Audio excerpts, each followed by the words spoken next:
Good morning students. अब आप class third से क्लास फोर्थ में आ गए हैं।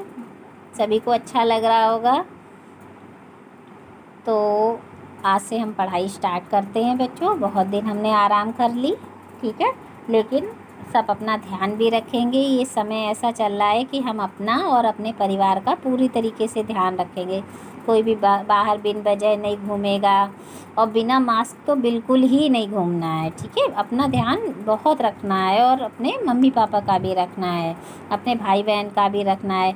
तो आज हमारा चैप्टर है दिव्य भारती पढ़ाऊँगी आज मैं। ये हमारी हिंदी रीडर है, इसका फर्स्ट चैप्टर है बच्चों।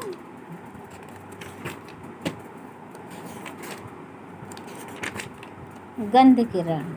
अब आप सोच रहे हो कि गंध किरण ये क्या है, लेसन का नाम है। तो गंध मीन्स बच्चों होता है महक या गंदगी। गंध के दो अर्थ होते हैं, महक या गंदगी। तो यहाँ गंध का अर्थ लगाया गया है महक से। किरण यानी कि जो सूर्य की पहली किरण आती है उसके पड़ते ही जो चारों ओर खुशबू छा जाती है। अब खुशबू किससे छाती है, सबको पता है ना, फूलों से। और हमको भी सुबह सुबह कितना अच्छा लगता है, चारों ओर फूल खिलते हैं। सूर्य की किरणें भी मतलब सुबह अच्छी लगती है, तेज सी नहीं लगती है, धूप अच्छी लगती है सुबह की बहुत। तो सुबह का मौसम जो होता है वो सभी को अच्छा लगता है। सुनहरी किरणों से सारा जग जगमगा उठता है, चारों ओर ताजगी नजर आती है। रात में हम देखेंगे हमें सफोकेशन सी लगती है, लेकिन सुबह कैसा लगता है हमें, ताजगी सी। ऐसा लगता है वातावरण में ऑक्सीजन ज़्यादा है। और सभी बताते भी हैं इसीलिए कि सुबह के टाइम हमें टहलना चाहिए, क्योंकि सुबह की हवा बहुत ताज़ी होती है, अच्छी होती है। फिर धूप जैसे जैसे बढ़ती जाती है तो उसमें फिर अच्छा नहीं लगता है। तो सुबह का मौसम बहुत अच्छा होता है। तो आज हम इस कविता को ही एक्सप्लेन करेंगे, आप अच्छे से इसको पढ़ लीजिए। और जो ना समझ में आए आप अगली बार मुझसे पूछ सकते हैं लाइव क्लास में। जब लाइव क्लास हो तो मुझसे पूछ लीजिएगा कहाँ पे आपको क्या समझ में नहीं आ रहा। तो आपको ये समझ में आ गया होगा, गंध का मतलब होता है महक और गंदगी। और किरण मीन्स जानते ही हो, किरण मीन्स क्या होता है, सूर्य की किरणें जो पड़ती हैं, ठीक है। तो यहाँ महक मतलब जो हर ओर खुशी छाई, लो सूर्य किरण आई। लेकिन जब सूर्य की पहली किरण निकलती है हमें भी अच्छा लगता है। अगर सुबह हम जल्दी उठ जाएं, अंधेरा सा हो और जैसे ही रोशनी आती है तो हमें अच्छा लगने लगता है कि अब सुबह हो रही है। हर ओर खुशी छाई, लो सूर्य किरण आई। फिर भ्रमर गूंज छाई। भ्रमर गूंज क्या होती है, भ्रमर मीन्स होते हैं भौरे, और गूंज मीन्स होती है उनकी आवाज़ें जो एक साथ होती हैं। फिर भ्रमर गूंज छाई यानी कि जैसे ही फूल सुबह खिलते हैं भौरे उन पे क्या करते हैं, मंडराने लगते हैं। और जब भौरे मंडराते हैं फिर कली कली खिलखिलाई।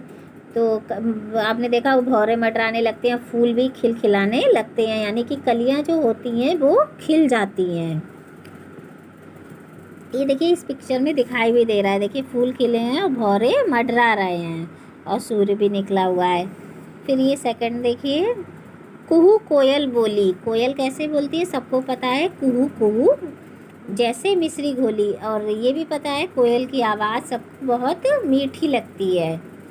तो जब कोयल बोलती है तो हमें ऐसा लगता है जैसे मिठास घोल दी हो। फिर शबनम इठलाई। शबनम का इसमें अर्थ लगाया गया है ओस। शबनम मीन्स होता है ओस और इठलाई मीन्स होता है इतराना। फिर ओस इतराई, इतराना मतलब फिर ओस इतराने लगी। मतलब ओस आपने देखा होगा वो इधर उधर होने लगती है सूर्य के, उससे मतलब जलने लगती है, पिघलने लगती है, वैसे वो अपनी जगह पे होती है। बौराई अमराई। अब बौराई अमराई का अर्थ हुआ, अमराई मीन्स होता है आम के पेड़ों का झुंड, और बौराई का मतलब होता है आम के पेड़ों में फूल आना। आपने देखा होगा फरवरी में आम के पेड़ों में फूल आ जाता है, उसको हम कहते हैं आम के पेड़ में बौर आ गया है। तो बौराई अमराई यानी कि आम के पेड़ों में बौर आ जाना। तो इसीलिए यहाँ लिखा है बौराई अमराई। फिर ये दिया है उड़ती गुलाल रोली। उड़ती गुलाल रोली यानी कि जब फरवरी होता है तो सभी को पता है ना कि होली का मौसम आ जाता है। उड़ती गुलाल रोली यानी गुलाल जो कलर वगैरह होता है, रोली किसने खेली होली। चाहे मतलब हमें दिखता है कि कहीं पे कलर उड़ रहा है तो पता चल जाता है किसी ने होली खेली है। खुशबू सी लहराई, चारों ओर खुशबू सी लहरा जाती है। लो गंध किरण आई, जब गंध किरण आती है, महक की किरण आती है तो चारों ओर खुशबू सी लहरा जाती है। सब अपने काम करने लगते हैं और सभी का मन प्रसन्न हो जाता है सुबह से ही। तो बच्चों ये कविता लिखी है डॉक्टर हीरालाल बछौतिया। ठीक है, ये आप राइटर का नाम भी कर लेंगे, याद कर लेंगे। अब आपको समझ में आ गया होगा गंध किरण क्या है। ठीक है, सेकंड पेज देखिए, इसमें यहाँ पे कुछ शब्द अर्थ दिए हुए हैं। भ्रमर मीन्स भौरा, शबनम मीन्स ओस, इठलाई मीन्स इतराना, बोराई आम के वृक्ष का फूलना, मैंने कहा था आम के वृक्ष में फूल आना। अमराई मीन्स होता है आम के पेड़ों का झुंड। ठीक है, तो ये जो सारे शब्द अर्थ हैं इनको आप याद कर लेंगे। और अगर फिर भी ये कविता आपको समझ में नहीं आती है तो आप बताना, मैं लाइव में समझा दूँगी। ठीक है, वैसे तो ये सभी को समझ में आ गई होगी। गंध मीन्स होता है महक और गंध मीन्स होता है गंदगी। बस इसमें क्या अंतर है, गंध मीन्स महक यानी कि यहाँ धा बना है, और जब यहाँ पे द बन जाएगा, गंध हो जाएगा तो क्या हो जाएगी, गंदगी हो जाएगी। ठीक है, गंध है ये मतलब महक है। अब देखिए, ये चारों ओर खुशी कब छा जाती है, जब सूर्य की किरण आती है, यानी कि जब सुबह सूरज उगता है तो चारों ओर खुशी छा जाती है। कोयल की आवाज़ कैसी होती है, मिश्री जैसी मीठी होती है। ठीक है, ये कुछ क्वेश्चन दिए हुए हैं जिनको मैं डाल दूँगी। फिर सूर्य किरण के आने पर कौन खिल उठता है, कलियां खिल जाती हैं। कौन खिल उठता है, कलियां। तो देखिए क्वेश्चन नंबर 1 है, सूर्य किरण के आने पे कौन खिल उठता है, कलियां खिल जाती हैं।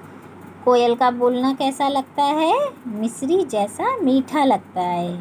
ठीक है, मिश्री जैसा मीठा लगता है। सूर्य की पहली किरण आने पर पूर्व दिशा कैसी दिखती है। अब आप कहोगे पूर्व दिशा क्यों लिखा है, क्योंकि पूर्व दिशा से ही सूर्य उगता है।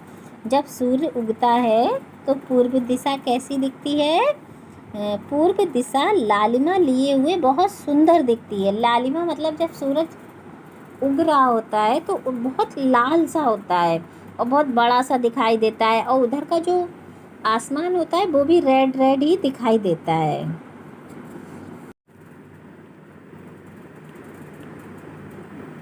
तो ये देखिए, फिर ये है सही अर्थ पर टिक लगाइए। कुहू कोयल बोली जैसे मिश्री घोली, कुहू कोयल बोली जैसे मिश्री बोली। अब इसमें हमें क्या करना है, सही अर्थ पे टिक लगाना। अब 3 अर्थ दिए हैं, कोयल ने मिश्री घोल दी, फिर कोयल की आवाज़ मीठी होती है, कोयल की आवाज़ में मिश्री होती है। अब कोयल तो मिश्री घोल नहीं देती और ना ही कोयल की आवाज़ में मिश्री होती है। हाँ, कोयल की आवाज़ ज़रूर मीठी होती है। ठीक है, तो यहाँ पे टिक लगा दीजिएगा। बोराई अमराई ये मैंने अभी समझाया था आपको। आमों के पेड़ बोरा गए, फिर आमों के पेड़ पगला गए, फिर आमों के पेड़ पर फूल यानी कि बोर आ गया। ठीक है, फूल को क्या कहते हैं जो आम के पेड़ पे आते हैं उसको बोर कहते हैं। तो ये वाला राइट आंसर है, इसको आप लगा लीजिएगा। ठीक है, इसका पहले का लगा लीजिएगा, कोयल की आवाज़ मीठी होती है, और सेकंड में लगा लीजिएगा आमों के पेड़ पर फूल आ गए या बोर आ गए। ये आप इतना कंप्लीट कर लीजिएगा, फिर मैं आपको कल आगे करवाऊँगी बेटा, क्वेश्चन आंसर भी मैं लिखवा दूँगी आपको। अभी मैंने ऐसे समझा दिए हैं, और ये शब्द अर्थ ज़रूर याद कर लीजिएगा। वर्क आप सब नीट एंड क्लीन करेंगे, फेयर नोटबुक में अच्छे से ये नहीं किसी में भी एक ही कॉपी बना ली और सारे सब्जेक्ट का उसमें लिख लिया, ऐसा नहीं करेंगे। अलग अलग सभी की नोटबुक अभी बनाते चलेंगे और जब हम लोग कहेंगे कि चेक करवा जाइए तब आप चेक करवा लेंगे। और लाइव वीडियो में मैं ज़रूर देखूँगी कि किस किस ने नोटबुक बनाई है या नहीं बनाई है। ठीक है।